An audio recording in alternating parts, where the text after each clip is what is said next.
اور جہاں جہاں بھی دنیا میں قرآن کریم سنایا جا رہا ہے، سنا جا رہا ہے، اللہ تعالیٰ اس کے ثمرات پورے عالم کو نصیب فرمائے۔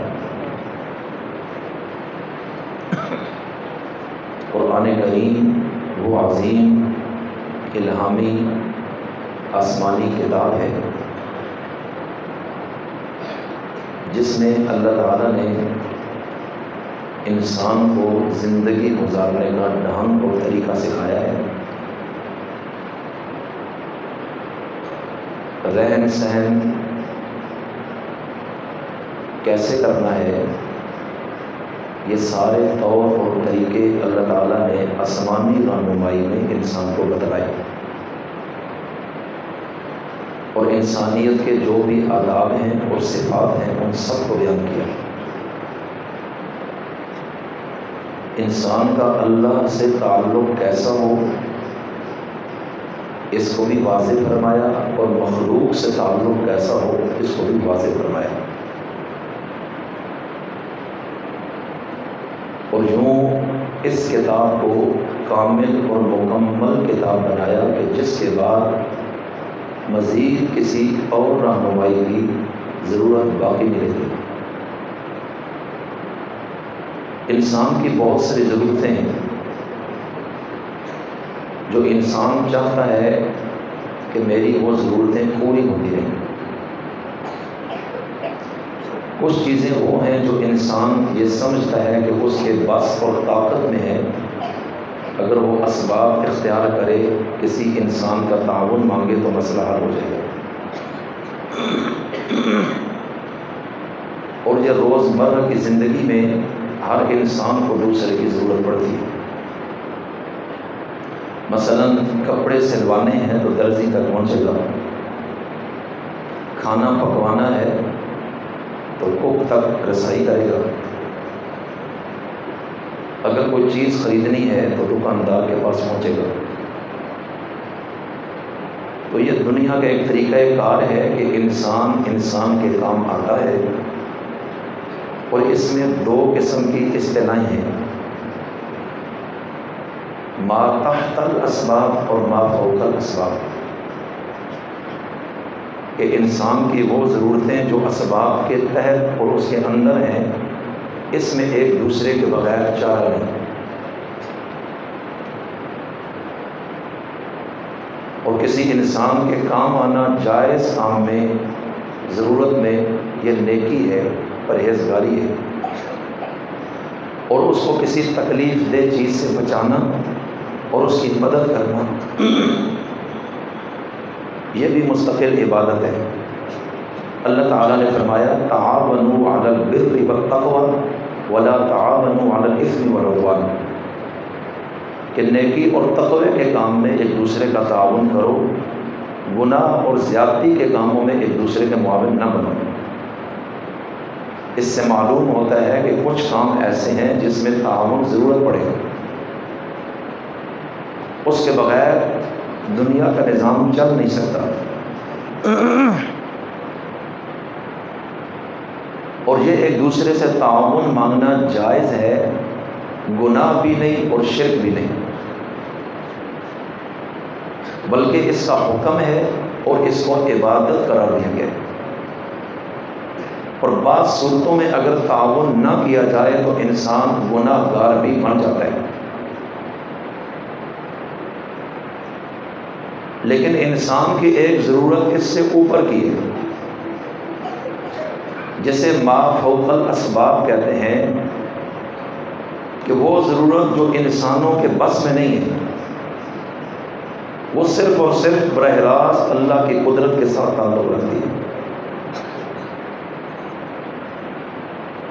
اور اس میں حکم یہ ہے کہ انسان ما فوق الاسباب اپنی ضرورت کا سوال کسی انسان سے نہ کرے، بلکہ صرف اور صرف کس سے کرے؟ بولیں اس میں ہر بھی پڑھا کے فارغ بھی کر چھوڑیں، بڑے بندے مان دیتے ہیں۔ کس سے کرنا چاہیے؟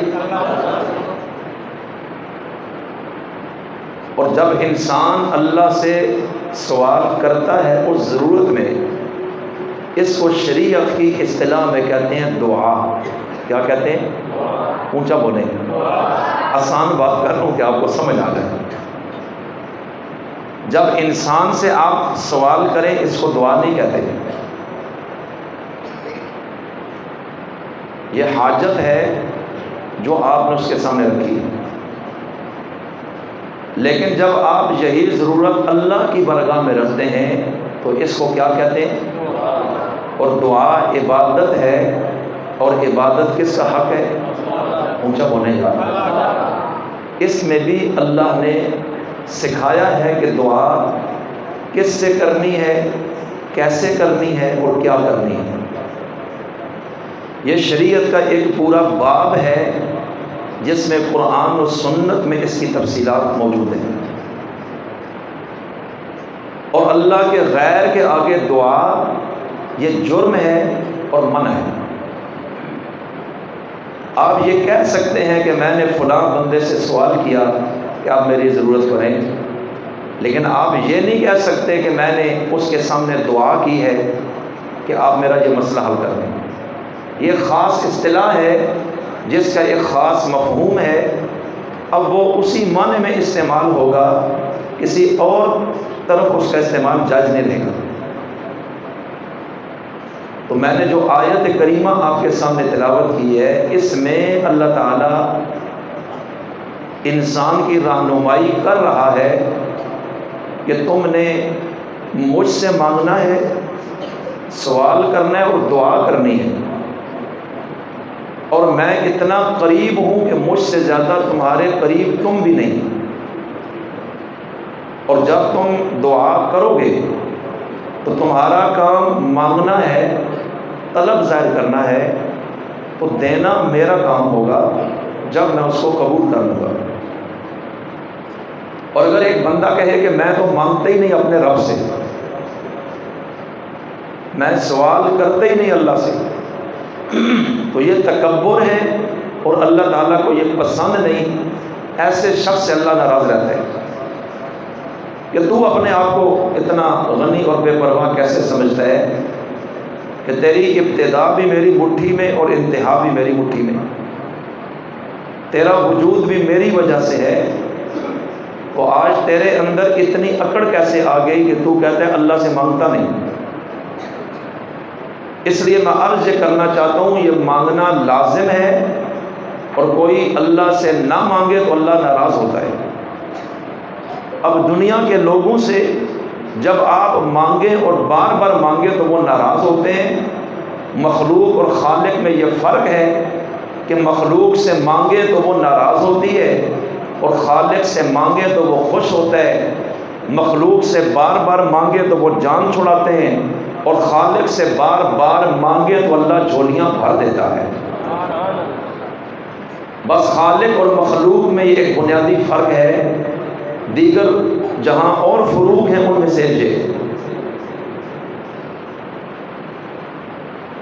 اللہ تعالیٰ نے سورہ بقرہ میں فرمایا وَإِذَا سَأَلَكَ عِبَادِي عَنِّي، اپنے رسول علیہ السلام سے گفتگو فرماتے ہوئے کہ آپ سے میرے بندے میرے بارے میں جب پوچھیں کہ اللہ کہاں ہے، کتنا دور ہے، ہم اس سے رابطہ کرنا چاہتے ہیں، فَإِنِّي قَرِيب، تو اس کا جواب یہ ہے کہ میں قریب ہوں، نزدیک ہوں، دور نہیں. پارہ 26 میں سورہ قاف میں فرمایا نحن اقرب الیہ من حبل الورید، کہ ہم انسان کی زندگی کی جو رگ ہے اس سے بھی زیادہ قریب ہے. اور انسان کی رگ حیات کا مطلب یعنی میں انسان سے بھی زیادہ قریب ہوں.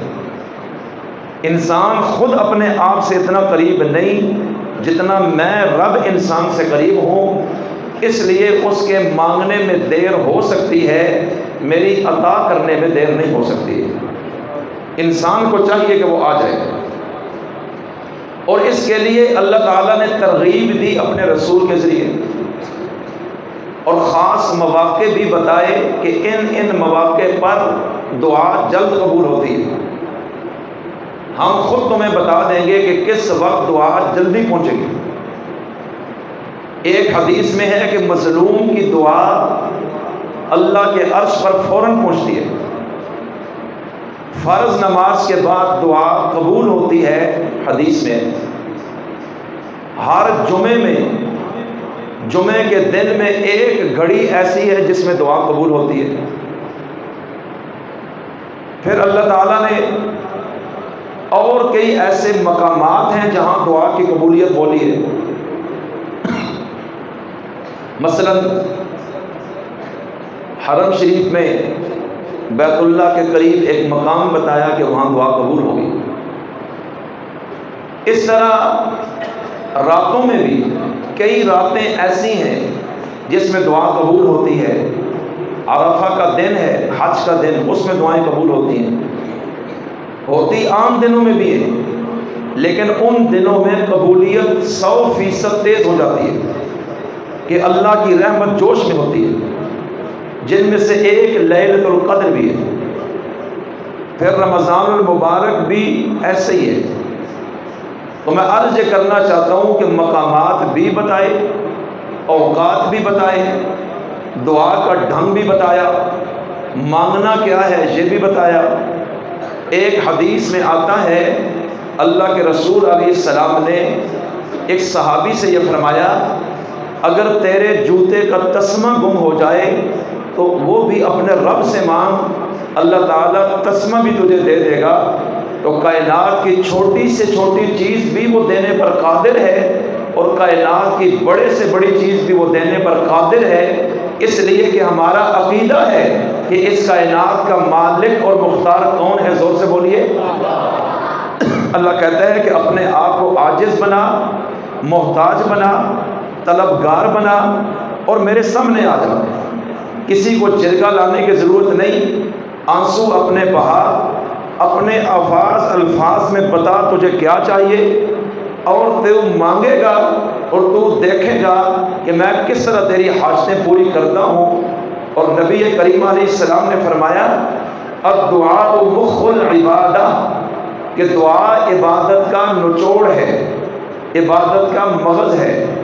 اور قرآن کریم میں باقاعدہ ذکر کیا اس چیز کا کہ جو لوگ اللہ سے مانگتے نہیں وہ لوگ دراصل متکبر اور مغرور ہیں، اور اللہ تعالیٰ کو ایسے لوگ پسند بالکل نہیں ہیں۔ اس لیے مجھے بلند آواز سے بتائیے کہ ہم نے جب بھی مانگنا ہے ما فوق الاسباب خصوصیت کے ساتھ، اور جب بھی مانگنا ہے ہمیشہ مانگنا ہے انفرادی طور پر، اجتماعی طور پر، تو کس سے مانگنا ہے؟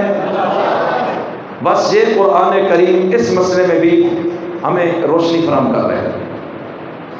دعا میں بھی لوگوں نے شرک کیا ہے، جس طرح عبادت میں، نظر نیاز میں، چڑھاوے میں، صدقے میں، زبان میں، قول میں، فعل میں شرک کیا گیا ہے۔ اس طرح شرک کی ایک قسم وہ ہے جس کا تعلق دعا کے ساتھ ہے۔ آج بہت سارے لوگ جہالت کی وجہ سے جو چیز اللہ سے مانگنی چاہیے وہ اللہ کی مخلوق سے مانگ رہے ہیں۔ اب مجھے بتائیے کہ اولاد دینا کس کا کام ہے؟ اب آپ جب کسی پیر فقیر سے کہیں گے آپ مہربانی کریں مجھے بیٹا دے دیں، یہ شرک ہوگا، اس لیے کہ وہ بیٹا نہیں دے سکتا، وہ بیٹے کی دعا آپ کو دے سکتا ہے کہ میں ہاتھ اٹھاتا ہوں اللہ کی بارگاہ میں کہ اللہ تجھے بیٹا دے، میں نہیں دے سکتا۔ قرآن کریم بتا رہے پارہ نمبر 16 میں سورہ مریم کے پہلے رکوع میں کہ اللہ کے پیغمبر حضرت زکریہ علیہ السلام ہیں اور بیت المقدس مسجد اقصی کے متولی اور امام ہیں، صاحب وحی ہیں، اور اللہ تعالیٰ نے ان کو بڑا رتبہ عطا کیا، لیکن ان کی عمر اتنی زیادہ ہو گئی کہ ہڈیاں کمزور ہو گئیں، بال سفید ہو گئے، اور سر کی سفیدی شعلہ مار رہی ہے۔ واشتعل الرأس شیبا، اس عمر میں پہنچ چکے ہیں، اور یقیناً یہ عمر 100 یا 120 سال کے قریب ہے، اولاد کوئی نہیں، اور اللہ تعالیٰ کی بارگاہ میں نہ امید بھی نہیں، اور پیغمبر ہیں۔ دنیا کے سارے اولیاء اکٹھے کریں ایک پیغمبر کے پاؤں کی خاک کو نہیں پہنچ سکتے۔ اس کائنات میں رب کے بعد سب سے بڑا رتبہ پیغمبروں کا ہے۔ حضرت زکریہ علیہ السلام ان میں سے ہیں، اور اللہ تعالیٰ قرآن میں یہ واقعہ خود بیان کر رہے ہیں، اس کی سند ڈھونڈنے کی ضرورت نہیں، یہ مستند ترین چیز ہے، اس لیے کہ جس کتاب میں یہ ہے اس کے آغاز میں اللہ نے فرمایا یہ وہ کتاب ہے جس میں شک کوئی نہیں۔ اس لیے میں عرض کرنا چاہتا ہوں کہ ہم نے اس سے روشنی لینی ہے کہ اللہ تعالیٰ ہمیں کیا بتا رہے ہیں کہ مرتبے میں پیغمبر ہے، عمر ایسی کہ بڑھاپا ہے، بڑھاپا ایسا کہ بال سارے سفید ہو گئے اور ہڈیاں کمزور ہو گئی، اور اللہ کی بارگاہ میں تنہائی اور خلوت میں آتے ہیں اور آ کر التجا کرتے ہیں۔ قرآن کریم وہ الفاظ بیان کر رہے ہیں، وَاشْتَعَلَ الرَّأْسُ شَيْبًا، کہ ان کے سر کے جو بال ہیں وہ بھی سفید ہو گئے بڑھاپے کی وجہ سے، اور اس کے باوجود اور وَهَنَ الْعَظْمُ مِنِّي، اور وہ کہتے ہیں میری ہڈیاں بھی کمزور ہو گئیں، وَلَمْ أَكُنْ بِدُعَائِكَ رَبِّ شَقِيًّا، لیکن میں عمر کے اس حصے میں کہ میری اولاد نہیں اور اولاد کے اسباب بھی بہت کمزور ہیں کہ میری بیوی بھی بڑھاپے کی اس منزل پہ چلی گئی، میں خود اس پوزیشن میں چلا گیا، اولاد کے اسباب کمزور ترین ہو گئے، لیکن میں تیری بارگاہ میں نا امید نہیں ہوں کہ تو جو بھی دینا چاہے تیرے لیے اسباب اور حالات کوئی معنی نہیں رکھتے، تو میں آج کھڑا ہوں اور میں تیری بارگاہ میں التجا کرتا ہوں کہ اے رب کریم تو مجھے ایک بیٹا عطا کر دے، مجھے یہ حسرت ہے جو میرا جانشین بنے علمی لحاظ سے اور پوری آل یعقوب کی وراثت کا امین بنے، اور میرے بعد اس مشن کو بھی لے کر چلے اور لوگوں کی ہدایت کا ذریعہ بنے، اور وَجْعَلْهُ رَبِّ رَضِيًّا، اور اللہ اس کو تو پسندیدہ بنا دے اور ایسا بنا دے جس سے تو راضی ہو جائے، اور وہ ایسی شخصیت ہو لیکن میرا بیٹا ہو۔ اب اللہ کہتا ہے جب زکریا نے عمر کے اس حصے میں میری بارگاہ میں آ کر مجھے پکارا تو میں نے فوراً جواب دیا اِنَّا نُبَشِّرُكَ بِغُلَامٍ، تیرا رب تجھے ایک بیٹے کی خوشخبری عطا کرتا ہے۔ اللہ کہتا ہے کوئی مسئلہ نہیں، تو نے مانگا ہے ہم دیں گے۔ تو میں کہتا ہوں نبی کے پاس بھی بیٹا نہیں تو وہ بیٹا خود نہیں دے سکتا کسی کو، وہ بھی مانگ سکتا ہے اللہ سے، اور بیٹا مانگنا نبی کا کام ہے، ولی کا کام ہے، پیر کا کام ہے، انسان کا کام ہے، مسلمان کا کام ہے، طلبگار کا کام ہے، اور بیٹا دینا یہ کس کا کام ہے؟ زور سے بولو یار۔ اس لیے میں عرض کرنا چاہتا ہوں ہمارے معاشرے میں شرک کی جہاں دیگر بہت ساری قسمیں ہیں اس میں دعا میں بھی ایک شرک آیا ہے، اس لیے اپنے آپ کو اس سے بھی بچانا ہے، ورنہ یہ نمازیں، روزے، اعتکاف، صدقہ خیرات سب زیرو ہو جائے گا۔ اس لیے کہ شرک اور کفر تمام اعمال کو برباد کر دیتا ہے، یہ بھی اللہ تعالیٰ نے خود رہنمائی فرمائی ہے۔ اس لیے جہاں نیک اعمال کریں تو اعمال کو بچائیں کہ کل یہ نہ ہو کہ قیامت کا دن ہو اور آپ امید لے کے جا رہے ہیں کہ آج وہ اعمال اور ایمان میرے ساتھ ہے اور میں کامیاب، لیکن وہاں پہنچے تو وہاں نور ایمان گم ہو اور پل صراط اندھیرے میں ہو اور اس وقت ماں سوائے ندامت کے ہاتھ میں کچھ بھی نہ ہو۔ اس لیے بھائیو ہم نے جب بھی دعا مانگنی ہے کس سے مانگنی ہے؟ اللہ کے غیر سے کبھی دعا نہیں کرنی۔ بہت سارے لوگ قبروں پہ کھڑے ہو کے قبر والوں سے مانگ رہے ہیں۔ اللہ کے رسول کے دور میں وہ بتوں کے آگے کھڑے ہو کے دعائیں مانگتے تھے، رسول اللہ نے منع کیا ہے کہ یہ غلط کام ہے۔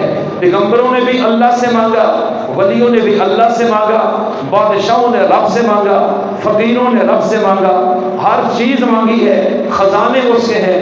اس لیے کہا کوئی مسئلہ نہیں، تم ما تحت الاسباب بھی مانگو یا ما فوق الاسباب بھی، اس کے لیے کوئی مشکل نہیں، وہ ہر چیز دینے پر قادر ہے۔ اس لیے قرآن کریم آپ نے سنا تو ہے، لیکن آج چونکہ دعا ہونی ہے اور قرآن جب ختم ہو جائے اس وقت بھی دعا قبول ہوتی ہے، اور قرآن کریم جو کتابی نسخے ہیں ان کے آخر میں بھی دعائیں چھپی ہوتی ہیں، اس لیے وہ دعا پرنٹ ہوتی ہے کہ اس موقع پر دعا کی قبولیت کا وقت ہے۔ تو اس لیے میں آج اس بات پر ذکر کرتا ہوں کہ آپ نے سارا نیک عمل کیا، آج اس کا نچوڑ اور خلاصہ دعا کی شکل میں آخر میں ہوگا تو آپ نے اللہ سے مانگنا ہے، خوب مانگنا ہے، رو کر مانگنا ہے، گڑ گڑا کر مانگنا ہے۔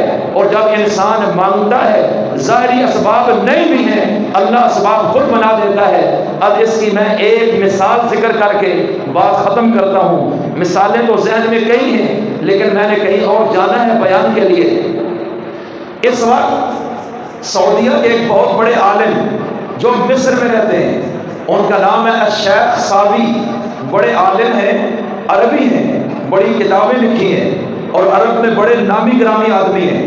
شیخ ساوی یہ فرماتے ہیں کہ وہ ایک مرتبہ مصر سے گئے، اپنا علاقہ ہے اسکندریہ، جیسے یہ ٹیکسلا ہے اس طرح وہاں ایک علاقہ ہے اسکندریہ، تاریخی علاقہ ہے، وہاں وہ رہتے ہیں۔ کہتے ہیں میں باہر چلا گیا سفر پہ، میں کچھ دن بعد آیا اور جب میں پہنچا واپس اپنے شہر میں تو یہ رات کا آخری پہر تھا۔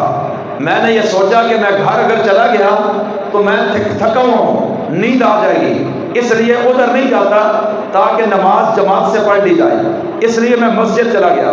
لوگ اپنی اپنے گھروں میں ہیں، صبح کی اذان نہیں ہوئی، کچھ ٹائم باقی ہے۔ کہنے لگے میں جب مسجد میں پہنچا تو میں نے دیکھا ایک بوڑھا آدمی ہے مسجد میں، اور وہ مسجد کے محراب کے قریب سجدے میں سر رکھ کے رو رہے اور اپنی مصری زبان میں اللہ سے گفتگو کر رہے، التجائی کر رہے، گڑ گڑا رہے، بڑے دردناک الفاظ بول رہے، جس کا خلاصہ یہ ہے کہ تو میرا رب ہے، مجھے نجات دے دے، تیرے سوا میرا کون ہے، میں تھک گیا ہوں، میں تیرے سوا کسی کو جانتا نہیں، تو بتا میں تجھے چھوڑ کر کہاں جاؤں پھر، یہ حاجت جو میری ہے اگر تجھ سے نہ مانگوں تو پھر کس کے پاس جاؤں، تیرا میرے سوا تیرا کوئی نہیں ہے، میں تیرے آگے جھکا ہوں اور رو رہا ہوں کہ میرا یہ مسئلہ حل کر دے۔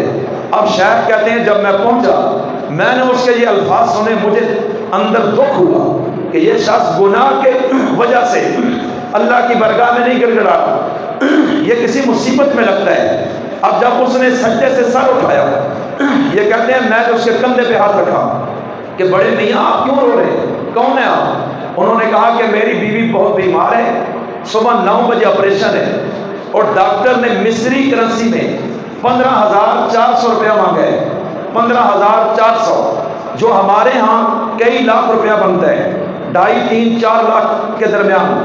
اب اس نے کہا اتنی بڑی رقم میں کہاں سے لاؤں، میرے پاس نہیں، میرے گھر میں یہ امتحان ہے، 9 بجے کا ٹائم ہے، جیب خالی ہے، تو میں اللہ کے آگے روتا ہوں کہ میں تیرے سوا کدھر جاؤں، میرے درد کو تو سمجھ سکتا ہے اور کوئی نہیں سمجھ سکتا، تو میں آج رو رہا ہوں تیرے گھر میں اور در میں آ کر، اور رات کو تہجد کا ٹائم کہ تو میری مدد فرما۔ شیخ کہتے ہیں میں نے اس کو اتنا بولا کہ میرے پاس تو اتنے پیسے نہیں، لیکن یہ میں تجھے بتاؤں مجھے یقین ہے کہ اللہ تیری مدد کر دے گا، تیرا یہ رویہ اور یہ دعا اور اس وقت اس طرح رونا یہ میرا دل گواہی دے رہے، اللہ تیری مدد کر دے گا۔ اب وہ کہنے لگے کہ میں خود اس سے یہ بات کر کے پیچھے ہوا، مسجد کے ایک ستون کے ساتھ ٹیک لگا کے بیٹھا، کچھ دیر میری آنکھ لگ گئی۔ اب اس کے بعد اچانک اذان ہوئی، لوگ آئے، مسجد کے امام آئے، انہوں نے شیخ ساوی کو دیکھا تو خوش ہوئے اور پہچان گئے اور بڑی خوشی کا اظہار کیا کہ آپ کیسے آ گئے؟ انہوں نے بتایا سفر سے آیا ہوں، نماز کا وقت ہوا، امام مسجد کہنے لگے باللہ یا شیخ تصلی بنا، کہ آپ کو اللہ کی قسم ہے کہ آپ ہمیں نماز پڑھائیں، چونکہ انہوں نے انکار کیا تھا کہ نماز میں نہیں پڑھاتا، نماز آپ پڑھائیں گے، اس نے اللہ کی قسم دے دی۔ اب کہتے ہیں کہ میں آگے ہوا، امام نے کہا چھوٹی صورتیں پہ شک پڑے اگر تھکے ہیں، میں نے نماز پڑھائی، نماز پڑھا کے مصلی پہ بیٹھا ہوں، اور وہ بوڑھا آدمی ایک سائڈ میں ایک صف میں، وہ بھی نماز میں رو رو کے اس کی آنکھیں سرخ ہو گئی ہیں۔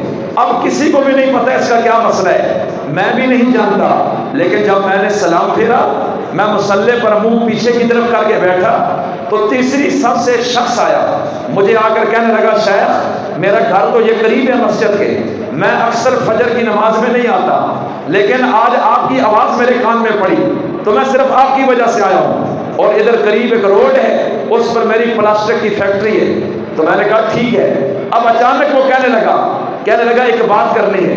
میں نے کہا جی پوچھئے۔ کہنے لگا کہ میں زکوٰۃ ہے، کچھ رقم میرے گھر میں ہے اور میں وہ کسی مصیبت زدہ اور ضرورت مند کو دینا چاہتا ہوں، تو آپ بتائیں کہ میں کس کو دوں؟ کہتے ہیں میں نے کہا کتنے پیسے ہیں؟ اس نے کہا 15,400 روپیہ۔ اور زور سے کہو ادھے تو سن رہنے چلا. انہوں نے کہا کتنے یار تسی پتہ نہیں کہجے لوگ ہو یار کتنے. اب کہتے ہیں جب اس نے یہ کہا نا 15,400 میرے رونگٹے کھڑے ہو گئے کہ یہ کیا. تو دعا سننے والا کون ہے؟ زور سے بولو. اللہ کہتا ہے کوئی مانگ کے تو دیکھے نا. اکڑ خان کو نہیں دوں گا طلبگار کو دوں گا. اب وہ کہتے ہیں جب اس نے کہا نا جی 15,400 تو میرا ذہن فوراً ادھر گیا میرے رونگٹے کھڑے ہو گئے. میں نے کہا اچھا. تو میں نے کہا اچھا ایک منٹ. میں نے اس بندے کو اشارہ کیا. اب وہ قریب آیا. کہتے ہیں میں نے کہا چچا جان آپ بوڑھے آدمی ہیں. کہتے ہیں اس کو میں نے نہیں بتایا کہ میری کوئی ملاقات پہلے ہو چکی ہے. میں یہ بات خود اس کو اس کے منہ سے سنوانا چاہتا تھا تاکہ اس کو بھی پتہ چلے کہ اللہ کیسے بندوں کی حاجتیں پوری کرتا ہے. اب وہ کہتے ہیں میں نے بلایا. وہ قریب آئے. میں نے کہا چچا جان آپ کی آنکھیں سرخ ہیں آپ بہت پریشان لگ رہے ہیں کیا مسئلہ ہے. وہ کہنے لگے 9 بجے میری بیوی کا آپریشن ہے ڈاکٹر نے 15,400 مانگے ہے اور میرے پاس کچھ نہیں ہے تو میں اللہ کے سامنے روتا ہوں. اب جب اس نے یہ بولا اس فیکٹری کے مالک نے سنا وہ تو اللہ کی قدرت پہ حیران رہ گیا. اب وہ کہنے لگا مولانا آپ کو ایک بات بتاؤں یہ پیسے کئی دنوں سے میرے گھر میں پڑے ہوئے ہیں میں زکوٰۃ دینا چاہتا تھا لیکن میری بیوی بڑی نیک ہے. وہ کہنے لگی اس طرح کسی کو نہیں دینے آپ نے بندہ ڈھونڈنا ہے جو بہت مصیبت میں ہے یہ پیسہ اس کو دینا ہے ایسا بندہ ڈھونڈنا ہے. اور کیوں؟ اس لیے کہ نبی کریم علیہ السلام کا ایک فرمان ہے من فرج عن مسلم قربۃ من قرب الدنیا فرج اللہ عنہ قربۃ من قرب یوم القیامہ او کما قال علیہ السلام. امام مسلم نے مسلم شریف میں حدیث کو روایت کی ہے اور وہ فیکٹری کا مالک کہتا ہے میری بیوی نے یہ حدیث میرے سامنے پیش کی کہ اللہ کے رسول نے فرمایا کہ جس نے کسی مسلمان مصیبت زدہ کی دنیا کی مصیبتوں میں سے ایک مصیبت سے اس کو چھٹکارا دیا اللہ تعالیٰ قیامت کی مصیبتوں میں سے ایک مصیبت اسی ختم کر دے گا. اس لیے اس کے مائنڈ میں ہے اس حدیث کو دیکھنے کے بعد کہ یہ پیسہ انتہائی مصیبت میں پھنسے ہوئے شخص کو دینا ہے تو کئی دن سے بس پڑا رہا. آج جناب کی آواز سنی تو میں آ گیا.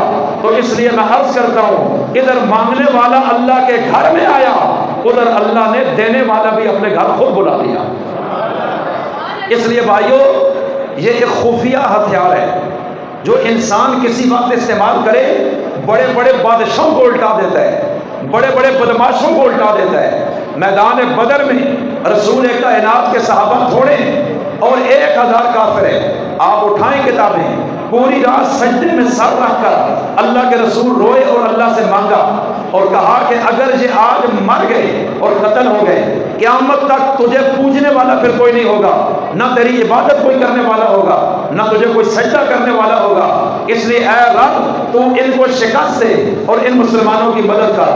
اللہم اہزمہم اے اللہ ان کو شکست دے ان کو منتشر کر ان کو نشان عبرت بنا میرے صحابہ کو فتح دے.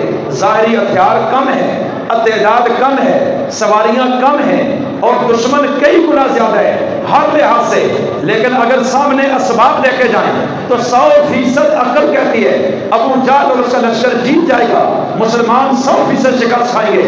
اب وہ ظاہری ہتھیار کمزور تھے رسول اللہ نے دعا کا ہتھیار استعمال کیا اور فوراً سجدے میں گرے اور ساری رات دعا کی ہے. میرے نبی نے دعا کی اللہ نے صحابہ کی مدد کے لیے 1000 فرشتہ نازل فرما دیا. ماشاءاللہ خطیب اسلام حضرت مولانا طاہر حاضری صاحب تشریف لائے ہیں انشاءاللہ آپ سے گفتگو فرمائیں گے. تو بس میں نے اتنی بات کرنی تھی کہ جب بھی مانگنا ہے کس سے مانگنا ہے اونچا بولو. اعتکاف میں بیٹھے کیوں ہیں؟ مانگنے کے لیے. مانگ ہی نہ سکے تو فائدہ کیا ہوگا؟ اللہ کو راضی نہ کر سکے تو فائدہ کیا ہوگا؟ اس لیے میں عرض کرتا ہوں کہ مانگنے سے اللہ خوش ہوتا ہے اللہ کے سامنے ندامت کا اظہار کرنے سے وہ خوش ہوتا ہے. آپ کہیں کہ میری یہ غلطی ہے مجھے معاف کر میری یہ بھی غلطی ہے مجھے معاف کر. اللہ کہتا ہے میں خوش ہوتا ہوں کہ میرے بندے کو پتہ ہے میرے بغیر اس کا کوئی نہیں. جب بندہ سارے اسباب توڑ کر اس کا بندہ بن کر پہنچتا ہے اللہ کہتا ہے ان کو بتاؤ ان کو یہ بات بتاؤ اذا سألک عبادی عنی فإنی قریب اجیب الدعوۃ الداعی اذا دعان کہ یہ یقین کر لیں کہ میں ان کے قریب ہوں، جب یہ مانگیں گے تو میں سنوں گا، اور جب میں سنوں گا ان کی دعا کرنے میں دیر ہے، میری عطا میں کوئی دیر نہیں ہوگی۔ اس لیے آج میں اتنا ہی میسج دینا چاہتا تھا کہ ہم نے زندگی بھر مانگنا ہے، اور کس سے مانگنا ہے؟ اس لیے گھر بچوں کو بتائیں، اولاد کو سکھائیں، گھر والوں کو سکھائیں، ادارے کے لوگ، بادشاہ، رعایا، سارے اللہ کے مخلوق اور محتاج ہیں۔ اس لیے سورہ فاتحہ میں ہم بار بار کہتے ہیں وَإِيَّاكَ نَسْتَعِينُ، اے اللہ جتنی مصیبتیں بھی آئیں یہ وعدہ ہے کہ ہم صرف تجھ سے مانگیں گے، تیرے آگے جھکیں گے، تب جا کر سورہ فاتحہ کا مضمون مکمل ہوگا۔ جب ہم اس چیز کو اپنی زندگی میں داخل کریں گے، اللہ سمجھ کر عمل کی توفیق عطا فرمائے۔ وَمَا عَلَيْنَا إِلَّا الْبَلَاغُ الْمُبِينُ۔ نہیں نہ مسلسل تنگ ہو سا ان پہ استاد کو بندہ کوئی نہیں، بس فوراً کرو، لیٹ نہ کرو۔